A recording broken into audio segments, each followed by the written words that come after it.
మరలా చిగురించబోతుంది. గొప్ప దినాలను చూడబోతున్నావు. నీ యేసుకు సమస్తము సాధ్యమే. గుడ్ మార్నింగ్ దేవుని ప్రియ కుమారుడు, గుడ్ మార్నింగ్ దేవుని ప్రియ కుమార్తె. Special good morning to you.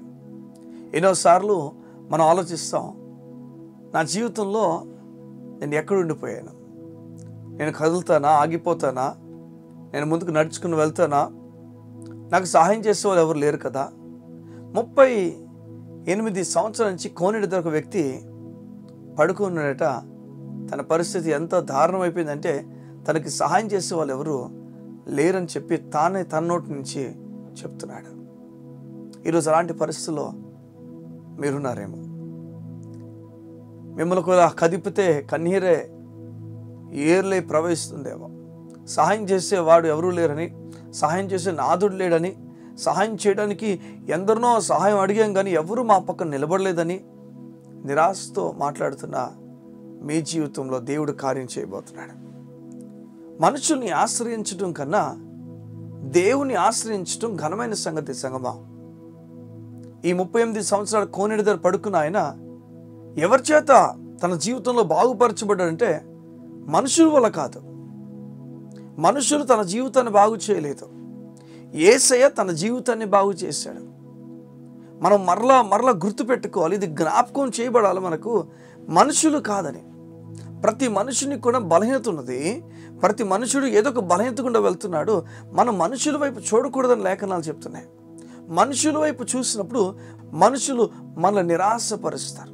మనుషులు మన హృదయంలో ఆందోళన నిలుపుతారు. వారు మనం ఊహించలేని మాటలు మన వెనక మాట్లాడతారు. మన ముందు వారు సంతోషంగా ప్రవర్తిస్తారు. మనం చాలా గొప్పవారం అని మనం ఉండాలని చెప్పి కోరుతారు. కానీ చూస్తే వెనక్కి వీడు అవసరం లేదు, వీడున్నాడు కనుక వీడి ముఖం మీద చెప్పాను, లేకపోతే ఇంకోటి చెప్పేవాడిని చెప్పి ఆ మాట వారు అంటారు. సగం మనుషుని పైన ఆధారపడద్దని దేవుడు నేర్పిస్తున్నాడు.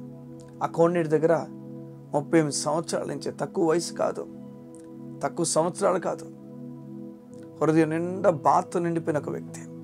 నువ్వు ఎంత బాధతో నిండిపోయినా నీ బాధను మొత్తాన్ని కూడా తీర్చగల దేవుడు యేసయ్య నేను చెప్పడానికి ఇష్టపడుతున్నాను. 38 సంవత్సరాలు అంటున్నప్పుడు అవును చాలా ఎక్కువ సంవత్సరాలు ఉండిపోయాడే, కానీ అన్ని ఎక్కువ సంవత్సరాలు బాధను అనుభవించేవాడు అంత ఎక్కువ సంతోషాన్ని యేసుప్రభు ఇస్తాడని చెప్పి మనకు ఈ సన్నివేశంలో అర్థమవుతుంది. ఈరోజు దేవుడు మీతో మాట్లాడుతున్నాడు. చాలా కాలంగా నిలిచిపోయినవి ఈ దినం ప్రారంభమవుతున్నాయి. చాలా కాలంగా ఆగిపోయినవి యేసు నామమున ఈ దినము మూవ్ అవ్వబోతున్నాయి. ఏ విషయాలైతే నీ జీవితంలో, ఏ పేపర్స్ అయితే ఒక చోట బ్లాక్ అయిపోయావో ఆ పేపర్స్ని దేవుడు మూవ్ చేస్తున్నాడు. నీ వీసా ఎంత అప్లై చేసినా నీకు రాలేదేమో, దేవుడు వీసా నీకు ఇవ్వబోతున్నాడు, మూవ్ చేయబోతున్నాడు ముందుకు. ఏ విషయం అయితే ఉద్యోగం గురించి నువ్వు ఎక్కడైతే అప్లికేషన్స్ పెట్టావో, ఏ చోట అయితే ఏం పెట్టావో దేవుడు వాటిని మూవ్ చేయబోతున్నాడు. ఎన్నో సంవత్సరాల నుంచి ఫెయిల్ అవుతూ వస్తున్న నీ జీవితంలో ఒక్కసారిగా ఈరోజు దేవుడు నిన్ను పాస్ చేయబోతున్నాడు. యేసు నామమున అది జరుగుతుంది. నీకు యేసయ్యను మనం అప్లై చేసినప్పుడు సమాధానం విస్తరిస్తుంది. సేవకుడివేమో, సేవ చేస్తున్న వ్యక్తివేమో, సేవలో ఉంటున్న వ్యక్తివేమో, సేవ చేస్తున్న దేవుని సేవ చేస్తున్న మిమ్మలను దేవుడు ఉన్నతంగా ఆశీర్వదించునుగాక. ఆయన ఇంతకాలంగా కష్టపడుతున్నానండి, ఏమీ మేలు లేదు. ఏం చెప్తున్నాడు? ఇప్పుడు నేను ఎంటర్ అవ్వబోతున్నాను, మేలు పైన మేలు, వర్షం నీ పైన కురిపించబోతున్నాను. దేవుడు ఈరోజు మనతో మాట్లాడుతున్నాడు. ఆత్మీయ జీవితము దేవుడు నీ జీవితంలో ఘనమైన జీవితం, ఆత్మీయ జీవితాన్ని ఘనమైన జీవితంగా ఎంచే స్థితికి దేవుడు నేను తీసుకెళ్ళబోతున్నాడు. ఈ లోకంలో ఆత్మీయ జీవితాన్ని, శారీరక జీవితాన్ని రెండింటిని కలిపేశారు చాలామంది. ఈ లోకపు జీవితము దేవునితో జీవితం రెండు కలిపేశారు. రెండు వేరే వేరే. పై ఎచ్చు తీసుకోవాల్సింది ఆత్మీయ జీవితము. ఆత్మీయ జీవితం బట్టి ఈ లోకపు జీవితాన్ని మనం చూడాలి. దేవుడు చెప్పిన విషయాలు బట్టి ఈ లోకపు జీవితాన్ని మనం చూస్తాం.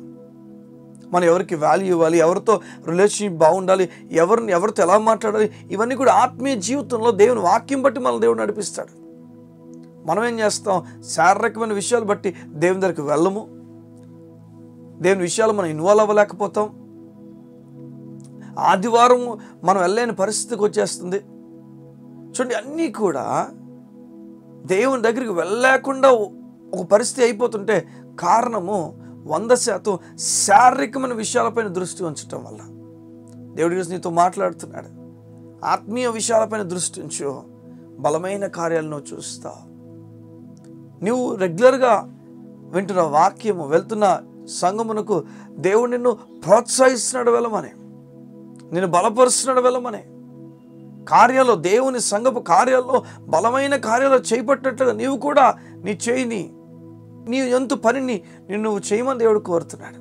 తద్వారా ఏమవుతుంది? బలమైన కార్యాలు నీవు నీ కుటుంబం చూస్తారు. దేవుడు కోరుతున్నాడు నేను ఆత్మీయ జీవితంలో బలం పుంజుకోమని. ఆత్మీయ జీవితం బట్టే మిగతావన్నింటి కూడా నువ్వు చూడాలి. 38 సంవత్సరాలుగా కోనేటి దగ్గర పడి ఉన్న వ్యక్తి యేసు రాకతో మొత్తం మార్చబడింది. దేవుడు నీతో మాట్లాడుతున్నాడు. యేసు అనే పదం మాట్లాడు, యేసు అనే పదం ఎత్తు. ఎన్నో సంవత్సరాలు ఉన్న వాటిని అన్నింటినీ కూడా దేవుడు ఒక్కసారి మార్చి నూతన కార్యాల వైపు నడిపించబోతున్నాడు. నూతన కార్యము నువ్వు చూడబోతున్నావు. యేసు నామమున నూతన కార్యం నీకు జరగబోతుంది.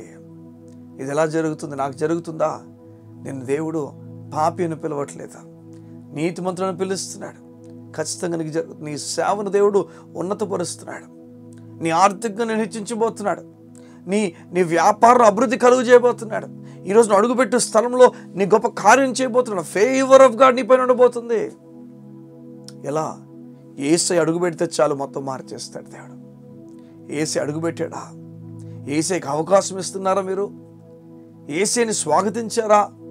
అయ్యా, నా పని నేను కాదుగా, నీకు చేతికి ఇస్తున్నాను, మీరు చేయండి, మీ చేతికి అప్పగించేస్తున్నా, మీరు చేయండి అని ఒక మాట అన్న చాలు దేవుడు కార్యం జరగడం ప్రారంభిస్తుంది. ఉదయం నేను ప్రార్థన చేస్తుండగా నాతో పాటు ఏకీవించమని కోరుతున్నాను.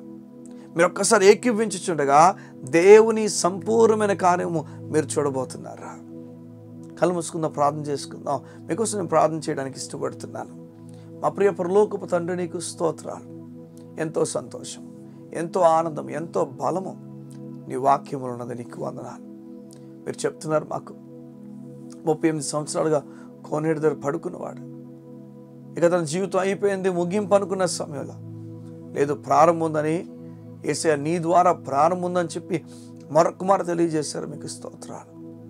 ఇంకా ఎంతో కాలంగా, దీర్ఘకాలంగా ఎవరైతే ఇటువంటి రోగాల గుండా వెళ్తున్నారో, ఇటువంటి అలసట గుండా వెళ్తున్నారో, యేసు నామమున ఆ రోగమును విడిచి పొమ్మని ఆజ్ఞాపించుచున్నాం. ఇప్పుడే యేసు నామములో ఆ రోగము తాలూకా బలము నేల కూలిపోవునుగాక.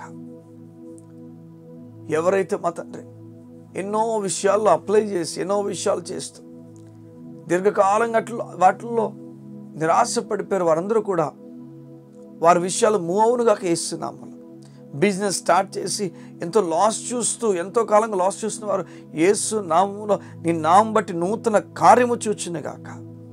నీ సహాయం వారికి అనుగ్రహించండి. నీ కృప చేత నీ బిడ్డలను నింపమని అడుగుతున్నాను. నీ దైవికమైన సన్నిధిని నీ బిడ్డల అందరిపైన అనుగ్రహించమని అడుగుతాను. నీ కృప చేత ఇప్పుడే వారిని తాకమని, బలపరచమని, స్వస్థపరచమని, ఆదరించమని యేసు నామమున నీ బిడ్డలను దీవించమని ప్రార్థిస్తున్నాను తండ్రి. ఆమేన్, ఆమేన్, ఆమేన్. దేవుడు మీతో మాట్లాడుతున్నాడు. 38 సంవత్సరాలుగా ఇక అయిపోయింది అనుకున్న వ్యక్తి ఏ సెంటర్ అవగానే కొత్త చాప్టర్ ప్రారంభమైంది. అలా ఈరోజు దేవుడు అంటున్నాడు, నన్ను ఎంటర్ చేయి చాలు, నా గురించి మాట్లాడు చాలు, నాకు ప్రార్థన చేయి చాలు, మొత్తం మార్చేస్తాను. దేవుడు కోరుతున్న విషయాన్ని నీ జీవితంలో నువ్వు చేయాలని ఆశపడుతున్నాడు. God bless you. See you tomorrow.